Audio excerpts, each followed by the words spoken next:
আসসালামু আলাইকুম। আমরা শুরু করতে যাচ্ছি কিডস স্পোকেন ইংলিশ।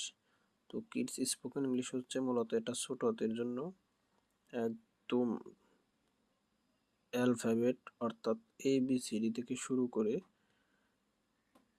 সর্বোচ্চ অ্যাডভান্স লেভেল পর্যন্ত ইংরেজিতে যেন আমরা স্পোকেন বলতে পারি। তো আমরা যারা দুর্বল আছি তারাও এই ভিডিওগুলো দেখতে পারি। তো আমরা ধারাবাহিকভাবে আশা করি একদম অ্যালফাবেট অর্থাৎ বর্ণমালা থেকে শুরু করে যতদিন পর্যন্ত আমরা ইংরেজিতে কথা বলতে না পারবো ফ্লুয়েন্টলি ততদিন পর্যন্ত আর কি আমরা সাথেই থাকবো।